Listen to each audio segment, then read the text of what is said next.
What's up YouTube? This is Dan the Fix-It Man. Got another quick video here for you. I'm going to show you how to change your rear brake pads on a 2016 Ford Transit. This is the 148 wheelbase 15 passenger van. The brakes are biased quite a bit to the rear to avoid nosedive, and unfortunately that just wears out your rear pads much quicker than normal on most vehicles. This has only got about 25,000 miles. You can see that brake pad is worn down quite a bit. It's just about gone. If it did go metal to metal, or if we did have to change the rotors, just note that you will need to remove these bolts here to access the rotor. You've got to pull out this axle. Luckily we caught this one, and so we're not going to pull these rotors off for resurfacing or anything. We're just going to replace the pads. I am, however, also going to add this low frequency damper, which will help with some of the vibration, some of the squeals that this has. This is actually set up for it. It already has the little attachment on the caliper bolt. When we put the new pads on, we're also going to add this. For some reason, it's set up for it, but did not have it installed. Now, in order to take the caliper off and access the pads, we'll need to loosen and remove these two caliper bolts. The upper one, again, has got this stud on here as well. This is a 13mm wrench.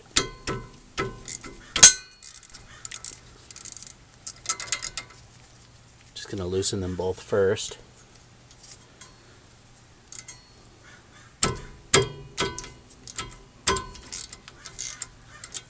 Now I'm going to show you down below here. Now this little part right here, this part of the slide pin where the caliper bolt goes into, has got this little square on there, and that's just spinning as I'm trying to loosen that. So I'm grabbing a 19mm wrench to put on there and hold that in place while we loosen that caliper bolt.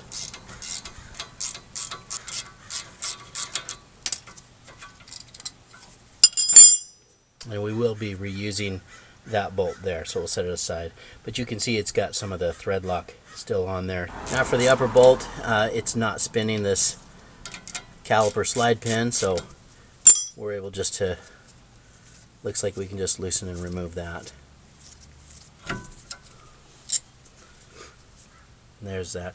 Now this damper came in a kit and came with a new caliper bolt that has this stud on the other side so that you can add this, but I thought it was interesting that this van was already set up for it but just didn't have those installed.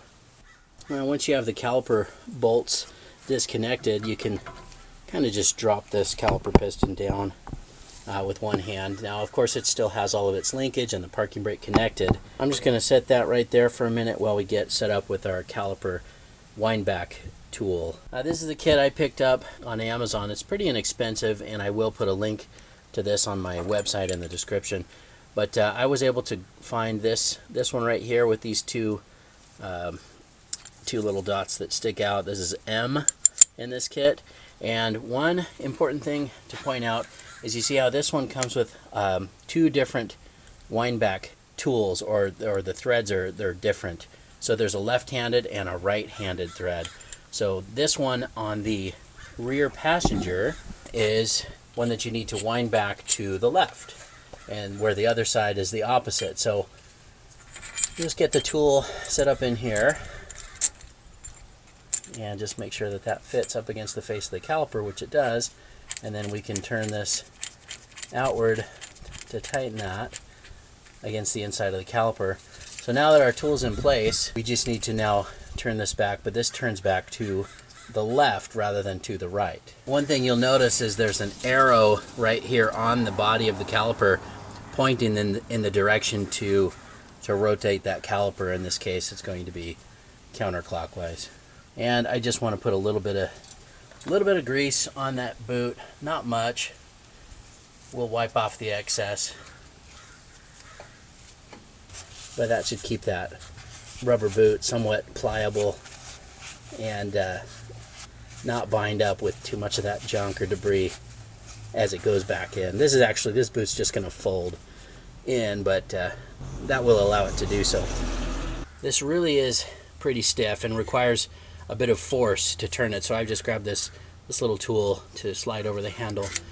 Just get that turned all the way in. It's not as easy as some of the other ones I've done, Now before doing this, one thing I should mention is that you should pop the hood and take a look at your master cylinder level. Check the fluid there, make sure that you're not going to overflow your brake fluid and make a mess, which I've already checked that. I've already done the other side, and I went ahead and verified that there's enough room to push this fluid back up into the master cylinder. This does take a little bit of time, so just be patient, but it really does help having the right tool. For years I tried doing this without this kit. I'm glad I finally picked it up. And we want to turn this all the way in until you feel it just start to bottom out. And we're almost there.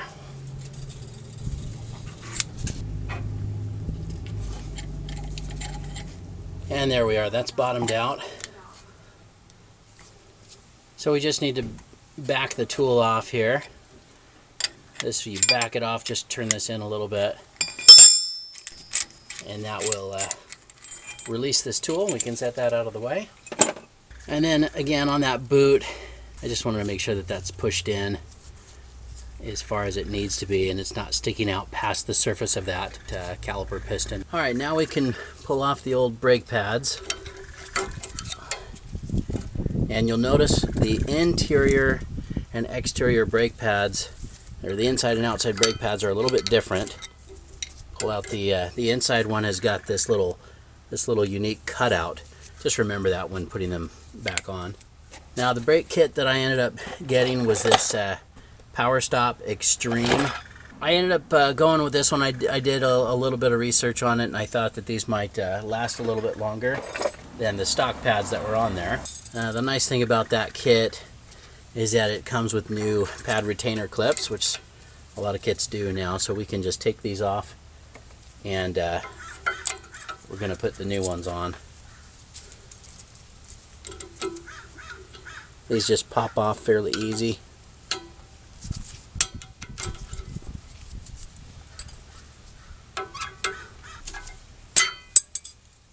Now before I put these new clips back on, I'm just going to brush this a little bit. Just try to clean that area up. Get some of the junk and dirt and debris out of there to make sure that these pad retainer clips will seat properly in there.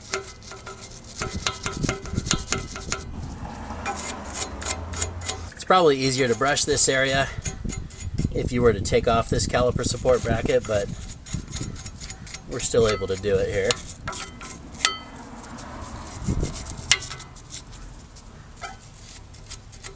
Just like brushing your teeth, make sure you get into every little area.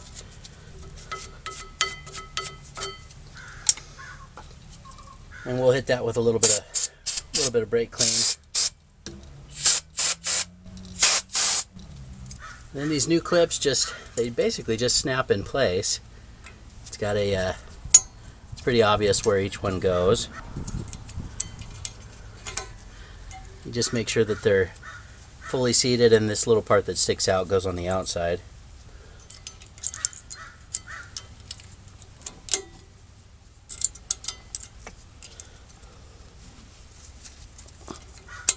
Now this kit also comes with this ceramic silicone brake component lubricant, which goes on the back of the pads, also on these slide pins, and down here as well.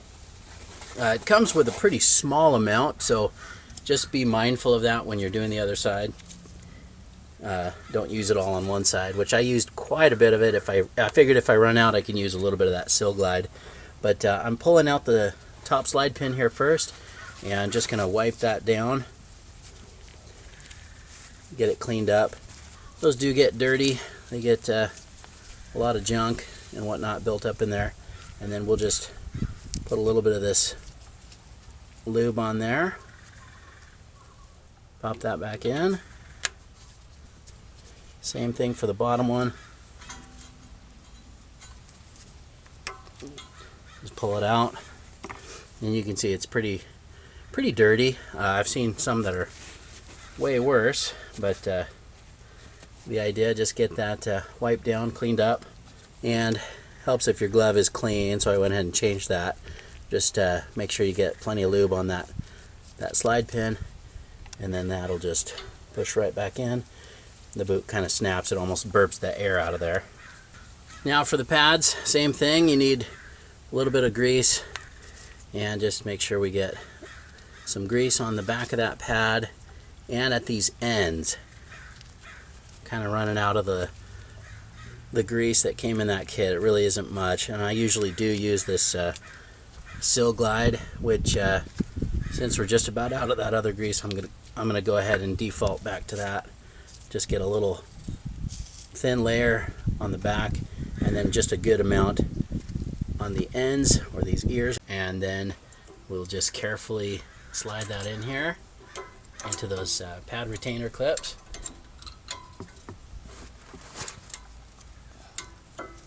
Same thing on this inboard pad, just a little bit of grease, just a thin layer is really all you need, and then some at the ends here as well. And keep in mind, this is the one that's got this cutout, and this needs to go on the inside. Kind of helps to push it in at a little bit of an angle.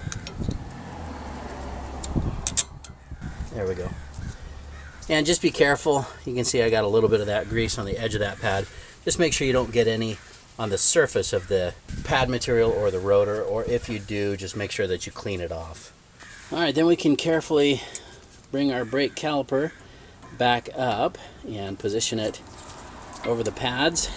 You just need to pull on those slide pins, usually just a little bit, so that you can get the caliper to line up properly. And then I'm going to replace the caliper bolt because it came in that kit for that new damper. Same thing with the bottom one. We can just put that one back in.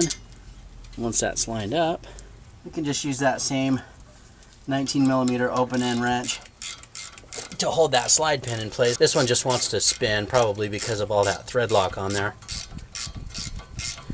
And go ahead and see your manual for the proper torque spec on that.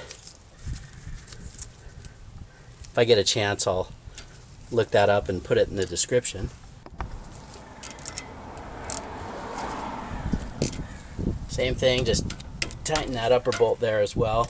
Now finally, I'm going to add this low frequency noise damper, as I mentioned. This just threads on there to get it started. This also has some thread lock on it, keep it from spinning off, I'm sure. But it's got a dust cap in the end. This little boot right here, this little purple dust cap boot, and that allows you to tighten it. Now tightening this or torquing it down, it's a T30 Torx bit. We'll get that nice and snug, and this will still spin or rotate around. I just want to make sure that it's not contacting that emergency brake or parking brake spring, and then we can just slide that cap in place. And that's pretty much everything. Just remember to step on the brake pedal once or twice before driving off, which will push the caliper pistons back out, pressing those pads up against the rotors where they need to be. I hope you liked the video. Please give it a thumbs up and subscribe if you don't mind. That does help me out. I will put a link in the description to all of the parts used, along with that caliper windback kit as well. But thanks so much for watching, and good luck.